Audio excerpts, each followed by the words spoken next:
Hi friends, എല്ലാവർക്കും xylem PSCയിലേക്ക് സ്വാഗതം.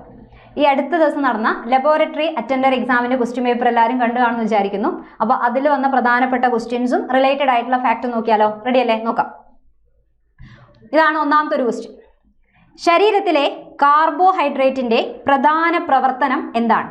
Okay, അപ്പോൾ ലൈഫ് സയൻസ് ഭാഗത്തു നിന്ന് ചോദിച്ച കുറച്ച് ക്വസ്റ്റ്യൻസ് ഉണ്ട്. അപ്പോൾ അതാണ് നോക്കുന്നത്. ഒന്നാമത്തെ ക്വസ്റ്റ്യൻ വായിച്ചു നോക്കിയേ.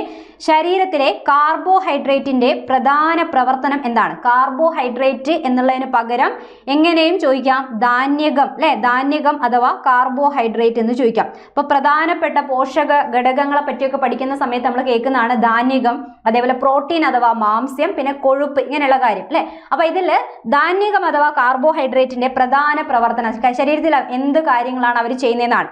ഊർജം നൽകുക, പേശികൾ നിർമ്മിക്കുക, ശരീരത്തിലെ താപനില നിയന്ത്രിക്കുക, തലച്ചോറിന്റെ പ്രവർത്തനം മെച്ചപ്പെടുത്തുക. അപ്പൊ ധാന്യകവും കാർബോഹൈഡ്രേറ്റ് അതിന്റെ വേറെ രൂപമായിട്ടുള്ള അന്നജം, ഇങ്ങനെയുള്ള വാക്കൊക്കെ നമ്മൾ കേൾക്കുന്നതാണ് അല്ലെ. അപ്പൊ എന്തായാലും അത് കഴിച്ചാൽ ഇപ്പൊ നമ്മൾ റൈസ് കഴിക്കുക, ചോറ് കഴിക്കുകയാണെങ്കിൽ അതിൽ എന്താണുള്ളത്, അതിൽ കൂടെ നമുക്ക് എന്താ കിട്ടുക എന്നാണ് ചോദിക്കുന്നത് അല്ലെ. അപ്പൊ എന്താ കിട്ടുന്നത്? മെയിൻ ആയിട്ട് ഊർജം കിട്ടുക എന്നുള്ളതാണ് ഏറ്റവും വലിയ കാര്യം. അപ്പൊ ഫസ്റ്റ് ആൻസർ എന്താണ്? ഓപ്ഷൻ എ ആണ്, ഊർജം നൽകുക. ഓക്കെ, ഊർജം നൽകുക. അപ്പൊ ഈ കാര്യങ്ങളൊക്കെയാണ് നമ്മൾ SCERT തന്നെ വ്യക്തമായിട്ട് കൊടുത്തിട്ടുണ്ട്. ഈ പോഷക ഘടകങ്ങളെ കുറിച്ചും ഓരോന്നൊന്നും നമ്മുടെ ശരീരത്തിൽ കിട്ടുന്ന കാര്യങ്ങളൊക്കെ ആയിട്ട്. അപ്പൊ ധാന്യകം അഥവാ കാർബോഹൈഡ്രേറ്റ് എന്ന് പറയുന്ന ഹെഡിങ്ങിൽ കൊടുത്ത കാര്യം നോക്കാം. എന്തൊക്കെ ചേർന്നിട്ടാണ് ധാന്യകം നിർമ്മിച്ചത്, ആ കാര്യം കൂടെ ഒന്ന് ശ്രദ്ധിച്ചേക്കുക. കാർബൺ, ഹൈഡ്രജൻ, ഓക്സിജൻ എന്നിവ കൊണ്ടാണ് നമ്മളെ ധാന്യകം നിർമ്മിച്ചിരിക്കുന്നത്. ഓക്കെ, ഇനി അതിൽ നിന്ന് എന്തൊക്കെ കാര്യങ്ങളാണ് കിട്ടുക എന്ന് ചോദിച്ചാൽ ശരീര പ്രവർത്തനങ്ങൾക്ക് ആവശ്യമായ ഊർജം നൽകുക എന്നതാണ് ഇതിന്റെ മുഖ്യധർമ്മം. ഇതിൽ കൂടെ ഏറ്റവും അപ്പൊ നമ്മൾ ചോറ് കഴിച്ചാലൊക്കെ നമുക്ക് ഊർജം അല്ലെ, നമ്മൾ എപ്പോഴും ലഞ്ചായിട്ടൊക്കെ നമ്മൾ ഈ റൈസ് കഴിക്കാൻ താല്പര്യം കാണിക്കുന്നതിന് കാരണം അതിൽ പെട്ടെന്ന് ഊർജം കിട്ടാൻ വേണ്ടിയിട്ടാണ് അല്ലെ. അപ്പൊ ഊർജം പ്രദാനം ചെയ്യുന്നതാണ് ധാന്യകം അഥവാ കാർബോഹൈഡ്രേറ്റ്. അപ്പൊ ഇതിന്റെ തന്നെ പല രൂപങ്ങൾ നമ്മൾ പല പല പേരിൽ കേൾക്കുന്നതാണ്. അപ്പൊ നോക്കി, ഇതിന്റെ അന്നജം, അതേപോലെ പഞ്ചസാര, ഗ്ലൂക്കോസ്, സെല്ലുലോസ് എന്നിവ, ഇങ്ങനെയുള്ള പേരൊക്കെ കേട്ടാൽ ഇതൊക്കെ എന്ത് തന്നെയാണ്? ഈ ധാന്യകത്തിന്റെ തന്നെ വിവിധ രൂപങ്ങളാണ്. ഓക്കെ, പിന്നെ നമ്മൾ ധാന്യങ്ങൾ കഴിച്ചാലാണ് അല്ലെ, അരി, ഗോതമ്പ് ഇങ്ങനെയുള്ള ധാന്യങ്ങൾ കഴിച്ചാലാണ് ഇത് കിട്ടുക. അതേപോലെ കിഴങ്ങ് വർഗ്ഗങ്ങൾ, ഇപ്പൊ മരച്ചീനി, അതേപോലെ ഉരുളക്കിഴങ്ങ്, ഇങ്ങനെയുള്ള കിഴങ്ങ് വർഗ്ഗങ്ങൾ കഴിച്ചു കഴിഞ്ഞാലും അതിലും മെയിൻ ആയിട്ട് എന്താ ഉള്ളത്? അതിൽ കൂടെ നമുക്ക് അന്നജമാണ് കിട്ടുന്നത് അല്ലെ, ഊർജം തന്നെയാണ് കിട്ടുക. അപ്പൊ അന്നജ രൂപത്തില് ധാന്യകം ധാരാളമായിട്ട് അടങ്ങിയിരിക്കുന്ന എവിടെയാണ്? കിഴങ്ങ് വർഗ്ഗങ്ങൾ അടങ്ങിയിട്ടുണ്ട്, അതേപോലെ ധാന്യങ്ങളിലൊക്കെയാണ് അടങ്ങിയിരിക്കുന്നത്. അപ്പൊ റെഡി അല്ലേ? അപ്പൊ ഇതിന്റെ ആൻസർ എന്താണ്? ഊർജം കിട്ടുക എന്നുള്ളതാണ് അല്ലെ. അപ്പൊ ഇതേപോലെ തന്നെ ചിലപ്പം പ്രോട്ടീന്റെ കേസും ചോദിക്കാറുണ്ട്. പ്രോട്ടീൻ എന്ന് പറയുമ്പം വേണ്ട അടുത്ത പോഷക ഘടകമാണ് പ്രോട്ടീൻ അല്ലെ. പ്രോട്ടീൻ അഥവാ അല്ലെങ്കിൽ മാംസ്യം എന്നുള്ള പേരിലും ചോദിക്കാം. പ്രോട്ടീനും ചോദിക്കാം, മാംസം എന്നുള്ള പേരിട്ടും ചോദിക്കാം. അപ്പൊ നോക്കിയേ, ഇങ്ങനെയാണ് ചോദിക്കുക. ഇതാണ് ഏറ്റവും പ്രധാനപ്പെട്ട പോയിന്റ്. ശരീര നിർമ്മിതിക്കും വളർച്ചയ്ക്കും സഹായകമായ പ്രധാന ആഹാര ഘടകമാണ് പ്രോട്ടീൻ. ഓക്കെ, പ്രോട്ടീന്റെ മറ്റൊരു പേരാണ് മാംസ്യം എന്നുള്ളത് നിർബന്ധമായിട്ടും ആലോചിച്ച് വെക്കുക. ആ രീതിയിലും ചോദിക്കാം. ഓക്കെ, റെഡി അല്ലേ? ക്ലിയർ? അപ്പോൾ ഇവിടെ ശരീര നിർമ്മിതിയാണ് അല്ലെ, ബോഡി ബിൽഡിംഗ് ആലോചിച്ചാൽ മതി. നമ്മൾ ജിമ്മിലൊക്കെ പോയാൽ പ്രോട്ടീൻ പൗഡറൊക്കെ കഴിച്ച് ബോഡി ബിൽഡ് ചെയ്യാണ്, ശരീരം നിർമ്മിക്കുകയാണ് അല്ലെ. അപ്പൊ ശരീര നിർമ്മിതി, വളർച്ച. അപ്പൊ കുട്ടികൾക്കൊക്കെ ആണെങ്കിൽ വളരുന്ന സമയത്ത് ഏറ്റവും ആവശ്യമായിട്ടുള്ളതാണ് എന്ത്? പ്രോട്ടീൻ. അപ്പൊ ആ ഒരു സമയത്ത് പ്രോട്ടീൻ്റെ ഒക്കെ അളവൊക്കെ കുറഞ്ഞു പോയി കഴിഞ്ഞാൽ അത് അവരെ ശരീര വളർച്ചേനൊക്കെ ബാധിക്കും. അങ്ങനെ പ്രോട്ടീൻ അപര്യാപ്തത കൊണ്ടുണ്ടാവുന്ന രോഗം ഏത് എന്ന് ചോദിച്ചു കഴിഞ്ഞാൽ എപ്പോഴും ആവർത്തിച്ച് ചോദിക്കുന്ന ഒരു ക്വസ്റ്റ്യനും കൂടിയാണ്. ആൻസർ എന്താ? ക്വാഷിയോർക്കർ അല്ലെ. ക്വാഷിയോർക്കർ എന്ന് പറയുന്ന ഒരു രോഗത്തിന്റെ പേര് നമ്മൾ കേട്ടതാണ്. എന്ന് പറഞ്ഞ ഒരു അവസ്ഥയാണ്. ഇത് ഇവിടെ കാണാം. പ്രോട്ടീന്റെ അഭാവം മൂലം ഉണ്ടാകുന്ന രോഗമാണ് ക്വാഷിയോർക്കർ. അപ്പൊ ഈ കുട്ടീന്റെ ശരീരം അല്ലെ കണ്ടാൽ ഇവിടെ മനസ്സിലാവും, ശരീരം മൊത്തം മെലിഞ്ഞു കിടക്കുകയാണ്. അതേ പക്ഷെ ഇങ്ങനെ വയറിങ്ങനെ ഉന്തി നിൽക്കുന്നതൊക്കെ ആയിട്ട് കാണാം. അപ്പൊ ഈ ഒരു അവസ്ഥയിൽ വളർച്ചയൊക്കെ മുരടിച്ചു പോകുന്ന ഈ അവസ്ഥയ്ക്കാണ് നമ്മൾ എന്ത് പറയുന്നത്? ക്വാഷിയോർക്കർ എന്ന് പറയാം. വെരി വെരി ഇമ്പോർട്ടന്റ് ആയിട്ടുള്ള ക്വസ്റ്റ്യൻ ആണ്. എത്രയോ പ്രാവശ്യം റിപ്പീറ്റഡ് ചോദിച്ചതാണ്. ക്വാഷിയോർക്കർ എന്തിന്റെ അപര്യാപ്തത കൊണ്ടുണ്ടാവുന്നു? അപ്പൊ അങ്ങനെയും ചോദിക്കും. അപ്പൊ പ്രോട്ടീന്റെ എന്നും പറയാം, ചിലപ്പോൾ മാംസത്തിന്റെ എന്തായിരിക്കും ഉണ്ടാവുക? അഭാവമാണ്, കുറവാണ് അതിന് കാരണം. ഓക്കെ, ഇനി പ്രോട്ടീനിൽ എന്തൊക്കെ കാര്യങ്ങളുണ്ട്? നേരത്തെ നമ്മൾ ധാന്യകത്തിൽ കാർബൺ, ഹൈഡ്രജൻ, ഓക്സിജൻ ഉണ്ടെന്ന് പറഞ്ഞില്ലേ. അതേപോലെ ഇവിടെ എന്തൊക്കെയുള്ളത് എന്നുള്ളതൊന്ന് ശ്രദ്ധിക്കുക. കാർബൺ ഉണ്ട്, ഓക്സിജൻ ഉണ്ട് അല്ലെ, ഹൈഡ്രജൻ ഉണ്ട്, നേരത്തെ കണ്ടവരൊക്കെ തന്നെ ഉണ്ട്. അതിന്റെ കൂടെ എക്സ്ട്രാ 2 പേരും കൂടെ ഓർമ്മിച്ച് വെക്കുക. നൈട്രജനും സൾഫറും കൂടെ എവിടെ അടങ്ങിയിട്ടുണ്ട്? പ്രോട്ടീനിൽ അടങ്ങിയിട്ടുണ്ട്. ഓക്കെ, പിന്നെ ഈ ശരീരത്തിലുള്ള കോശങ്ങൾ, അതേപോലെ നമ്മളെ മുടി, അതേപോലെ ദഹനരസം വെച്ചാൽ ദഹനത്തിലൊക്കെ സഹായിക്കുന്ന രാസാഗ്നികളുണ്ട് അല്ലെ. അപ്പൊ ഇതൊക്കെ എന്താണ്? ഇതിന്റെയൊക്കെ നിർമ്മാണത്തിന് പ്രോട്ടീൻ നമ്മുടെ ശരീരത്തിൽ ആവശ്യമാണ്. ഇനി ഇതിന്റെ മറ്റൊരു ധർമ്മം എന്ന് പറയുമ്പോൾ ഇത് കഴിച്ചാൽ നമുക്ക് ഊർജ്ജം കിട്ടൂലെന്ന് ചോദിച്ചാൽ, ഊർജ്ജം എന്ന് കേൾക്കുമ്പം ഏറ്റവും ആദ്യം നമ്മൾ ധാന്യകത്തിനെ ആലോചിക്കുക. ധാന്യകമാണ് മെയിൻ ആയിട്ട് ഊർജ്ജം തരുന്ന ആള്. ഇനി ധാന്യകം ഇല്ല, ധാന്യകത്തിന്റെ അഭാവത്തിൽ മാത്രം. ഓക്കെ, എങ്ങനെയാണ്? ധാന്യകത്തിന്റെ അഭാവത്തിൽ ഊർജ്ജോൽപാദനം ഉൽപാദനത്തിലും പ്രോട്ടീൻ സഹായിക്കാറുണ്ട്. ഓക്കെ, അപ്പം ഊർജ്ജം എന്ന് പറയുമ്പോൾ ഫസ്റ്റ് പൊസിഷൻ എപ്പോഴും ധാന്യകത്തിന് തന്നെ കൊടുക്കുക. അതില്ലെങ്കിൽ മാത്രം അതിന്റെ അഭാവത്തിൽ ഊർജ്ജം തരാനും ആര് സഹായിക്കും? പ്രോട്ടീൻ സഹായിക്കും. പ്രോട്ടീന്റെ ഏറ്റവും പ്രധാന ധർമ്മം എപ്പോഴും എന്ത് തന്നെയാണ്? ശരീര വളർച്ചയാണ്, അതേപോലെ ശരീര നിർമ്മിതിയാണ് എന്നുള്ളത് കണക്ട് ചെയ്യുക. പ്രോട്ടീന്റെ അഭാവം, അപര്യാപ്തത കൊണ്ടുണ്ടാവുന്ന രോഗമാണെന്ത്? ക്വാഷിയോർക്കർ എന്നുള്ള പേരിട്ട് പറഞ്ഞു. ഓക്കെ, അതേപോലെ വേറൊരു രോഗം നമ്മൾ കേൾക്കുന്നതാണ് മരാസ്മസ് എന്ന് പറയുന്ന ഒരു രോഗത്തിന്റെ പേര് അല്ലെ. വിശപ്പിന്റെ രോഗം എന്നൊക്കെ നമ്മൾ പറയാറില്ലേ? വിശപ്പിന്റെ രോഗം എന്നൊക്കെ അറിയപ്പെടുന്ന മരാസ്മസ്. അപ്പൊ ഇവിടെ എന്താ ആലോചിക്കേണ്ടതെന്ന് വെച്ചാൽ ഇവിടെ രണ്ട് കാര്യങ്ങൾ ഇപ്പൊ നമ്മൾ പഠിച്ച ധാന്യകം അല്ലെ, അതേപോലെ മാംസ്യം അഥവാ പ്രോട്ടീൻ ഉണ്ട്, മാംസ്യം അഥവാ പ്രോട്ടീൻ, ഈ രണ്ടിന്റെയും അഭാവം കൊണ്ടുണ്ടാവുന്ന രോഗം എന്ന് പറയുമ്പോഴാണ് മരാസ്മസ് പറയാ. പ്രോട്ടീൻ മാത്രം ചോദിച്ചു കഴിഞ്ഞാൽ അവിടെ എപ്പോഴും എന്താണ്? ക്വാഷിയോർക്കർ എന്നുള്ളത് തന്നെയാണ് എന്ത് ആൻസർ ആയിട്ട് വരും. ഓക്കെ, ക്ലിയർ അല്ലേ? ഇനി അടുത്ത ക്വസ്റ്റ്യൻ നോക്കാം, രണ്ടാമത്തെ ക്വസ്റ്റ്യൻ. 3R തത്വത്തിന്റെ ശരിയായ ക്രമം എന്താണ്? ഇതെന്താളും പൊല്യൂഷൻ അല്ലെ, മലിനീകരണവും ഒക്കെ ബന്ധപ്പെട്ട് പ്ലാസ്റ്റിക് മാലിന്യങ്ങളെയൊക്കെ നമ്മൾ എന്ത് ചെയ്യണം എന്നുള്ള കാര്യങ്ങളൊക്കെ പഠിക്കുന്നുണ്ട്. അപ്പൊ ആ ഒരു ഭാഗത്തു നിന്ന് വരുന്ന ക്വസ്റ്റ്യൻ ആണ്. അപ്പം ചിലപ്പോൾ ഇത് ഒരു സയൻസ് ടോപ്പിക്, ഇപ്പോൾ ഒരു ഫിസിക്സ് എന്നോ അല്ലെ അതേപോലെ കെമിസ്ട്രി എന്നോ ബയോളജി എന്നോ വ്യത്യാസം വരുത്താതെ എവിടെ നിന്ന് വേണമെങ്കിലും നമുക്ക് കണക്ട് ചെയ്ത് പറയാൻ പറ്റുന്നതാണ്. അപ്പോൾ ഈ പ്ലാസ്റ്റിക് കാര്യങ്ങളൊക്കെയാണ് നമ്മളൊരു കെമിസ്ട്രി ഭാഗത്തൊക്കെ അതിനെപ്പറ്റി പഠിക്കുമ്പോൾ അങ്ങനെ രീതിയിലും ക്വസ്റ്റ്യൻ ചോദിക്കാം. ഇനി നമ്മൾ പരിസ്ഥിതി മലിനീകരണമായിട്ട് ബന്ധപ്പെട്ടുകൊണ്ട് പരിസ്ഥിതി ഭാഗത്തു നിന്ന് വേണമെങ്കിൽ ബയോളജിയിലും കണക്ട് എടുക്കാൻ പറ്റുന്ന ഒരു ക്വസ്റ്റ്യൻ ആണ്. 3R തത്വത്തിന്റെ ശരിയായ ക്രമം എന്താണ് അല്ലെ? അപ്പം ഇവിടെ എന്താ 3R എന്ന് പറയുമ്പോൾ 6ൽ തുടങ്ങുന്ന 3 കാര്യങ്ങളാണ്. അപ്പം പ്ലാസ്റ്റിക് പോലുള്ള മാലിന്യങ്ങളെ അല്ലെ ഉപയോഗവും കാര്യങ്ങളൊക്കെ കുറയ്ക്കുക, അങ്ങനെയുള്ള മാലിന്യങ്ങളെ എങ്ങനെ ഒഴിവാക്കാം, ഇങ്ങനെയുള്ള കാര്യത്തിന് വേണ്ടി നമ്മൾ ശീലിക്കേണ്ട 4 കാര്യങ്ങൾ എന്ന് പറഞ്ഞുകൊണ്ട് നമ്മളെ ടെക്സ്റ്റ് ബുക്കിൽ 8ാം ക്ലാസ്സിന്റെ ടെക്സ്റ്റ് ബുക്കിൽ കൊടുത്തിട്ടുണ്ട്. 4R ആണ്, 4R ശീലിക്കാന്നാ കൊടുത്തത്. ഇപ്പം ക്വസ്റ്റ്യൻ പേപ്പറിൽ 3 എണ്ണേ ചോദിച്ചിട്ടുള്ളൂ. എന്തായാലും ആ 4Rനെ പറ്റി കൊടുത്തൊന്ന് വായിച്ചു നോക്കിയേ. പ്ലാസ്റ്റിക്കിന്റെ ഉപയോഗം പരമാവധി കുറയ്ക്കാനും പ്ലാസ്റ്റിക് മൂലമുള്ള മലിനീകരണം ഒഴിവാക്കാനും 4R ശീലിക്കാം. എന്തൊക്കെയാണ് ആ 6ൽ തുടങ്ങുന്ന 4 കാര്യം നമ്മൾ ശീലിക്കേണ്ടതെന്ന് വെച്ചാൽ, ഒന്ന് പ്ലാസ്റ്റിക്കിന്റെ ഉപയോഗം എന്ത് ചെയ്യുക? കുറയ്ക്കുക എന്നുള്ളതാണ് ആദ്യം ചെയ്യേണ്ടത് അല്ലെ. അപ്പൊ കുറയ്ക്കുക എന്നുള്ള അർത്ഥത്തിൽ റെഡ്യൂസ്. ഓക്കെ, റെഡ്യൂസ് ആണ് ഫസ്റ്റിലത്തെ R. അപ്പോൾ ഒരു ക്രമമുണ്ട്, ഈ ഒരു ഓർഡറിലാണ് നമ്മൾ ഫോളോ ചെയ്യേണ്ടത്. എല്ലാം ഓക്കെ ആണെങ്കിൽ പോലും ഇത് ഫോളോ ചെയ്യുന്ന രീതിയുണ്ട്, അതാണ് ക്വസ്റ്റ്യൻ ചോദിച്ചത്. അപ്പൊ ഏറ്റവും ആദ്യം ചെയ്യേണ്ടത് നമ്മൾ കുറയ്ക്കുക. ഇനി അഥവാ നമ്മൾ ഇനി ഉപയോഗിക്കുകയാണെങ്കിൽ തന്നെ എന്ത് ചെയ്യുക? ഒരു പ്ലാസ്റ്റിക് കവറൊക്കെ വാങ്ങിച്ചു കഴിഞ്ഞാൽ അത് മാക്സിമം അത് തന്നെ പിന്നെയും പിന്നെ ഉപയോഗിക്കുക അല്ലേ. എന്ന് പറഞ്ഞാൽ റീയൂസ്, ഉപയോഗിച്ചവ തന്നെ വീണ്ടും വീണ്ടും ഉപയോഗിക്കുക എന്നുള്ളതാണ് വേണ്ടത്. ഇനി അടുത്ത ഒരു R റിഫ്യൂസ് എന്നാണ്. റിഫ്യൂസ് എന്ന് പറഞ്ഞു കഴിഞ്ഞാൽ അത് നിരസിക്കുക, അല്ലെങ്കിൽ എന്താ നൽകാതിരിക്കുക, അല്ലെങ്കിൽ സ്വീകരിക്കാതിരിക്കുക, അതിനാണ് റിഫ്യൂസ് എന്ന് പറയുന്നത് അല്ലെ. പിന്നെ ലാസ്റ്റ് എന്താന്ന് വെച്ച് കഴിഞ്ഞാൽ ഈ ഉപയോഗിച്ച പ്ലാസ്റ്റിക് ഉണ്ടെങ്കിലും എന്ത് ചെയ്യാണ്? അതിനെ റീസൈക്കിൾ ചെയ്ത് മറ്റു രൂപത്തിലാക്കിയിട്ട് പിന്നെ എടുക്കാം അല്ലെ. അപ്പൊ എന്താണ്? റീസൈക്കിൾ ആണ് അടുത്തത്. പുനഃചംക്രമണം ചെയ്യുക എന്നുള്ളതാണ് ചെയ്യേണ്ടത് അല്ലെ. റെഡി? നേരിട്ട് ഒരു പ്രാവശ്യം ഉപയോഗിച്ച് വലിച്ചെറിഞ്ഞ് പ്ലാസ്റ്റിക് മാലിന്യത്തിന്റെ എണ്ണം കൂട്ടുന്നതിന് പകരം എങ്ങനെ കുറയ്ക്കാം എന്നുള്ളതിനെ കാണിക്കുന്ന R ആണ് കണ്ടത്. 4R പറയുന്നുണ്ട് ടെക്സ്റ്റിൽ. ഒന്ന് റെഡ്യൂസ് ആണ് അല്ലെ ആദ്യത്തത്, പിന്നെ റീയൂസ് ആണ്, പിന്നെ റിഫ്യൂസ് ആണ്, പിന്നെ എന്താണ്? റീസൈക്കിൾ ആണ്. അപ്പൊ ഇനി ഒന്ന് ക്വസ്റ്റ്യൻ നോക്കിയേ. ഈ ക്വസ്റ്റ്യനിൽ 3 എണ്ണം എടുത്തിട്ടുള്ളൂ, ഒരെണ്ണം സ്കിപ്പ് ചെയ്ത് ചോദിച്ചിട്ടുണ്ട്. അപ്പൊ എന്തായാലും എന്താ വേണ്ട? ആദ്യത്തത് കുറയ്ക്കാന്നല്ലേ, റെഡ്യൂസ് അല്ലേ. അപ്പൊ Rന്റെ അർത്ഥവും കൂടെ ആലോചിച്ച് വരെ കിട്ടുള്ളൂ. ഒന്നാമത്തത് റെഡ്യൂസ് ആണ് പറഞ്ഞത്. റെഡ്യൂസ് എന്നുള്ളതിന് അപ്പൊ ആദ്യത്തെ എന്ത് വേണം? കുറയ്ക്കുക എന്നുള്ള ഓപ്ഷൻ ഫസ്റ്റ് വേണം അല്ലെ. പിന്നെയാണ് എന്ത് ചെയ്യേണ്ടത്? അഥവാ ഉണ്ടെങ്കിൽ തന്നെ റീയൂസ് ചെയ്യുക, വീണ്ടും വീണ്ടും ഉപയോഗിക്കുക.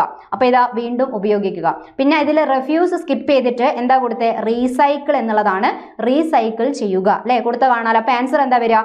Option C. Okay, option C ആണ് ഇവിടുത്തെ കറക്റ്റ് ആയിട്ടുള്ള ആൻസർ. റെഡി? ഓക്കെ, അപ്പൊ എല്ലാവർക്കും അറിയുന്ന ക്വസ്റ്റ്യൻ ആയിരിക്കും. അപ്പോൾ 4Rന്റെയും മീനിങ് ഒക്കെ അറിയും, പക്ഷെ ഇത് ആദ്യം എന്ത് പറയണം പിന്നെ എന്ത് പറയണം എന്ന് അറിയാണ്ട് കുറെ പേർക്ക് തെറ്റിപ്പോയിട്ടുള്ള ഒരു ക്വസ്റ്റ്യനും കൂടിയായിരിക്കും. അപ്പൊ ഇനി ഒന്ന് ശ്രദ്ധിച്ചേക്കുക. അങ്ങനത്തെ ക്വസ്റ്റ്യൻ വന്നു കഴിഞ്ഞാൽ നമ്മൾ ടെക്സ്റ്റ് തന്നെ കൃത്യമായി പറയുന്നതുകൊണ്ടാണ് ആ ഓർഡർ ഒക്കെ ചോദിക്കുന്നത്. ഒന്ന് ഓർമ്മിച്ച് വെച്ചേക്കാം. റെഡി? ക്ലിയർ? ഇനി അടുത്ത ക്വസ്റ്റ്യൻ, എല്ലുകളെ തമ്മിൽ ബന്ധിപ്പിച്ചിരിക്കുന്ന ഇലാസ്റ്റിക് ടിഷ്യൂ ഡാഷ് ആണ്. ഈ ഒരു ക്വസ്റ്റ്യൻ ഈ അടുത്ത് ഒരുവിധ എല്ലാ എക്സാമിലും ചോദിച്ചുകൊണ്ടിരിക്കുക. എല്ലിനെ അസ്ഥിയായിട്ട് അല്ലെ, സോറി എല്ലിനെ നമ്മളെ പേശിയായിട്ട് എന്നൊക്കെ പറഞ്ഞുകൊണ്ട് സ്ഥിരം ക്വസ്റ്റ്യൻ ചോദിക്കുക. എന്തായാലും ഈ ഒരു ഏരിയ ഒരുപാട് ഇഷ്ടമുള്ള ആൾക്കാരാന്ന് തോന്നുന്നു ഇപ്പോൾ ക്വസ്റ്റ്യൻ ഇടുന്നത്. അപ്പൊ എന്തായാലും എല്ലുകളെ തമ്മിൽ ബന്ധിപ്പിക്കുക, എല്ലുകൾ എന്ന് പറയുന്നതിന് പകരം അസ്ഥികൾ എന്നും പറഞ്ഞുകൊണ്ട് കുറച്ചും കൂടെ സ്റ്റാൻഡേർഡ് ആക്കിയിട്ട് പറയാറുണ്ട് അല്ലെ. അസ്ഥികളെ പരസ്പരം ബന്ധിപ്പിക്കുന്നത് എന്ന് ചോദിക്കും. എങ്ങനെയാണ് അസ്ഥിക്ക് വേണ്ടിയിട്ട് ഇങ്ങനെ അടിപിടി കൂടുന്നത് എന്ന് പറഞ്ഞുകൊണ്ട് നമ്മൾ സ്നായുക്കൾ എന്നൊക്കെ പഠിച്ചു വെച്ചിട്ടും കൂടെ പോയിട്ടുണ്ടാവും അല്ലെ. സ്നായുക്കളാണ് അല്ലെ നമ്മളൊക്കെ പറഞ്ഞല്ലേ, നമ്മൾ പപ്പീനൊക്കെ ആലോചിച്ച് അല്ലെ ബൗബോവനെയൊക്കെ ആലോചിച്ച് നമ്മൾ സ്നായുക്കൾ എന്നൊക്കെ ആലോചിച്ച് പോയതാണ്. നോക്കുമ്പം ആ സ്നായു അവിടെ ഇല്ല, പകരം എന്താ കൊടുത്തേ? ഇതിന്റെ ഇംഗ്ലീഷ് ആക്കിയിട്ടാണ് കൊടുത്തത്. ഇതിന്റെ ഇംഗ്ലീഷ് എന്താണ്? ലിഗമെന്റ് എന്നാണ് ഞാൻ പറഞ്ഞു, അതും കൂടെ ആലോചിച്ച് വെക്കണം അല്ലെ. ലിഗമെന്റ് ആണ്. അപ്പൊ സ്നായുക്കൾ അഥവാ ലിഗമെന്റുകളാണ് അസ്ഥികളെ പരസ്പരം ബന്ധിപ്പിക്കുന്നത്. എല്ലുകളെ തമ്മിൽ ബന്ധിപ്പിക്കുന്ന ഭാഗത്തിന്റെ പേരാണെന്ത്? ലിഗമെന്റ്. അതാണ് ആ ലിഗമെന്റ് വലിയുകയോ പൊട്ടുകയോ ചെയ്യുന്ന സമയത്ത് നമ്മൾ ഉളുക്ക് എന്ന രോഗത്തിന് പേരും പറയാറുണ്ട്. രോഗം ഒരു അവസ്ഥയാണല്ലേ, ഉളുക്കാറില്ലേ. അപ്പൊ ഈ ലിഗമെന്റ് വലിയുന്നതോ പൊട്ടുന്നതിനൊക്കെയാണ് നമ്മൾ എന്ത് പറയാ? ഉളുക്ക് എന്ന് പേരും പറയുന്നത്. അപ്പൊ എന്തായാലും അസ്ഥികളെ പരസ്പരം ബന്ധിപ്പിക്കുന്നതെന്ന് ചോദിച്ചാൽ ലിഗമെന്റ് ആണ്. ലിഗമെന്റിന് സ്നായുക്കൾ എന്നും ചോദിക്കാം. രണ്ട് വാക്കും പഠിച്ചു വെച്ചേക്കാം. അതേപോലെ ടെൻഡനുകൾ ആണെങ്കിലോ അസ്ഥിയും പേശിയുമാണ്. അസ്ഥിനെ പേശിയുമായിട്ട് ബന്ധിപ്പിക്കുന്നത് എന്താണെന്ന് ചോദിച്ചാൽ ടെൻഡനുകൾ എന്നാണ്. അതിന് ഇംഗ്ലീഷിലും മലയാളത്തിലും നമ്മൾ ടെൻഡൻ എന്നുള്ള വാക്ക് ഉപയോഗിക്കാറുള്ളൂ. അപ്പൊ സ്നായുക്കൾ ലിഗമെന്റ് ആണ് രണ്ട് ടേം വരുന്നത്. രണ്ടും മറന്നു പോകാതൊന്ന് ആലോചിച്ച് വെച്ചേക്കാം. റെഡി? ഇനി അടുത്തൊരു ക്വസ്റ്റ്യൻ നോക്കാം നമുക്ക്. താഴെ പറയുന്നവയിൽ അനിയന്ത്രിതമായ കോശ വളർച്ച മൂലം ഉണ്ടാകുന്ന രോഗം ഏതാണ് എന്നാണ് ചോദിച്ചത് അല്ലെ. അൺകൺട്രോൾഡ് ആയിട്ട് സെല്ലിന്റെ ഡിവിഷൻ നടക്കുകയാണ്, വളർച്ചയും അല്ലെ വിഭജനവും ഒക്കെ നടക്കുകയാണ്. സാധാരണ നമ്മുടെ ശരീരത്തിലെ കോശത്തിന് എത്ര പ്രാവശ്യം വിഭജിക്കണം, എപ്പോൾ നിൽക്കണം എന്നൊക്കെയുള്ള ഒരു കൺട്രോളോട് കൂടിയാണ് വിഭജിക്കുന്നത്. ആ കൺട്രോൾ പോയിട്ട് അനിയന്ത്രിതമായിട്ട് ഇങ്ങനെ വിഭജിച്ച ആ കോശങ്ങൾ ഇങ്ങനെ കൂടി ട്യൂമർ പോലെയൊക്കെ വരും അല്ലെ. അപ്പൊ ആ ട്യൂമർ ഒക്കെ ആയിട്ട് വരുന്ന അവസ്ഥ ഒന്ന് ആലോചിച്ച് നോക്കുകയാണെങ്കിൽ രോഗത്തിന് പേര് കിട്ടും. ഏതാണ്? ക്യാൻസർ അല്ലെ. ക്യാൻസർ ആണ് രോഗം. അറിയാലോ.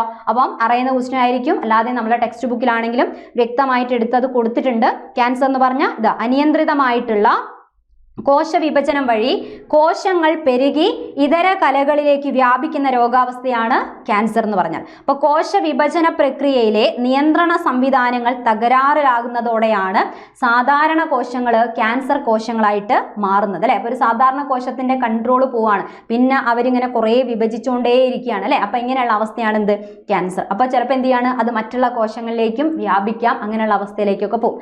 ഓക്കെ, റെഡി അല്ലേ? അപ്പൊ എന്തായാലും ക്യാൻസറിന് ഇങ്ങനെയുള്ള കാര്യത്തിന് ഇങ്ങനെ കോശത്തിന്റെ കൺട്രോൾ പോയിട്ട് വിഭജിക്കാനുള്ള കാരണം ചോദിച്ചു കഴിഞ്ഞാൽ അതിൽ കാരണങ്ങൾ ഒന്നുകിൽ പരിസ്ഥിതി ഘടകങ്ങളായിരിക്കാം, അല്ലെങ്കിൽ പുകവലി ആയിരിക്കാം, ഇനി റേഡിയേഷൻ വികിരണങ്ങൾ കൊണ്ടോ, ഇനി വൈറസ് അല്ലെ, വൈറസ് കാരണമാകാറുണ്ട്. അതേപോലെ ജനിതകപരമായിട്ടുള്ള പാരമ്പര്യ ഘടകങ്ങൾ, ഇങ്ങനെ പല കാരണങ്ങൾ കൊണ്ട് അല്ലെ, ചില രാസവസ്തുക്കളുടെ സാന്നിധ്യം, ഇങ്ങനെയൊക്കെയുള്ള കാര്യങ്ങൾ കൊണ്ട് എന്ത് ചെയ്യാം, കോശത്തിന്റെ ഈ കൺട്രോൾ പോവാം, സാധാരണ കോശം ക്യാൻസർ കോശങ്ങളായിട്ട് മാറാം. അപ്പൊ ഇവിടുത്തെ ആൻസർ കിട്ടി കാണും. ഏതാണ്? ഓപ്ഷൻ എ ക്യാൻസർ അല്ലെ. ക്യാൻസർ.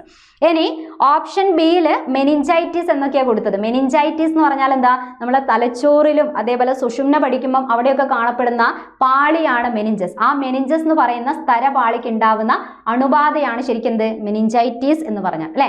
ഹാർട്ട് അറ്റാക്ക് എന്നൊക്കെ നമ്മളെ വാക്കും കേൾക്കുന്നതാണ്. ഹൃദയാഘാതം, ഹാർട്ട് അറ്റാക്ക് എന്ന് പറയും. ഹൃദയത്തിലേക്ക് രക്തം കൊണ്ടുവരുന്ന കൊറോണറി ധമനിയിലൊക്കെ കൊഴുപ്പടിഞ്ഞുകൂടി അങ്ങോട്ടുള്ള രക്തപ്രവാഹം തടസ്സപ്പെടുക, ഹൃദയത്തിന്റെ പേശികൾക്ക് ആവശ്യമായ രക്തം കിട്ടാതെ, ഓക്സിജൻ ഒന്നും കിട്ടാതെ വരുമ്പം അല്ലെ ഹൃദയം എന്ത് ചെയ്യാണ്, പ്രവർത്തനങ്ങളൊക്കെ നിൽക്കും. അതിനെയൊക്കെയാണ് നമ്മൾ ഹൃദയാഘാതം, ഹാർട്ട് അറ്റാക്ക് എന്നൊക്കെ പറയുന്നത്.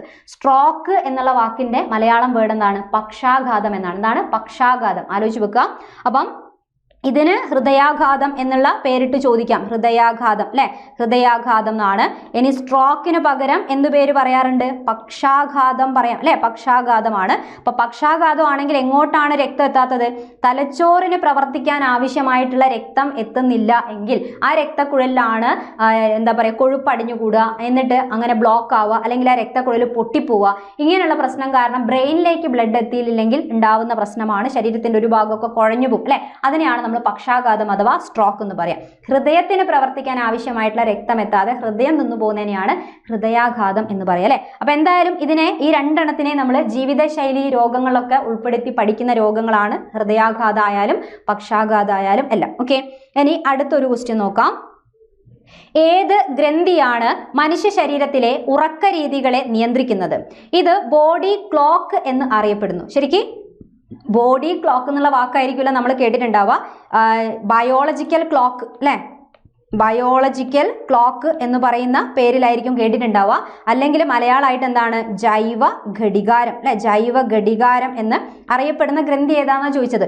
ഉറക്കം ഉണരൽ പ്രക്രിയ രാത്രിയാവുമ്പം നമ്മളെ രക്തത്തിൽ മെലാട്ടോണിൻ എന്ന് പറയുന്ന ഹോർമോണിന്റെ ഉൽപാദനം എന്ത് ചെയ്യണം? കൂടുന്നു അല്ലെ. രക്തത്തിൽ മെലാട്ടോണിൻ കൂടുന്നു. ആ സമയത്ത് നമുക്ക് എന്ത് വരും? ഉറക്കം വരും അല്ലെ. ഉറക്കം വരണം, ഉറങ്ങണം. ഓക്കെ.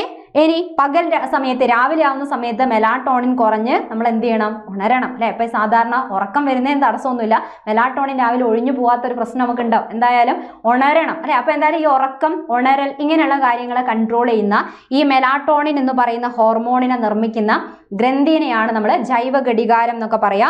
ഏതാണ് ഗ്രന്ഥി? പീനിയൽ ഗ്രന്ഥി അല്ലെ. പീനിയൽ ഗ്രന്ഥി അഥവാ പൈനിയൽ ഗ്രന്ഥി എന്നും പറയാറുണ്ട്. അതാണ് നമ്മുടെ ജൈവ ഘടികാരം എന്നറിയപ്പെടുന്ന ഗ്രന്ഥി. ഓക്കെ, മാറിപ്പോവരുത്, ആലോചിച്ച് വെച്ചേക്കണം, കൃത്യമായിട്ട് ആലോചിക്കുക. ഇവരെ ഓരോരുത്തർക്കും ഓരോ പേരുണ്ട്. വേണമെങ്കിൽ തൈറോയ്ഡ് ഗ്രന്ഥി എവിടെയാണ്? നമ്മളെ ഈ കഴുത്തിന്റെ ഈ ഭാഗത്ത് ശ്വാസനാളം തുടങ്ങുന്ന അവിടെയൊക്കെ ആയിട്ടാണ് തൈറോയ്ഡ് ഗ്രന്ഥി കാണുക അല്ലെ. ഒരു ബട്ടർഫ്ലൈന്റെ ഷേപ്പിലൊക്കെ കാണുന്നതാണ്. അതിനെ നമ്മൾ ആദംസ് ആപ്പിൾ എന്ന് പറയാറുണ്ട്. ആദംസ് ആപ്പിൾ എന്ന് വിളിപ്പേരുള്ള ഗ്രന്ഥിയാണ് ഏത്?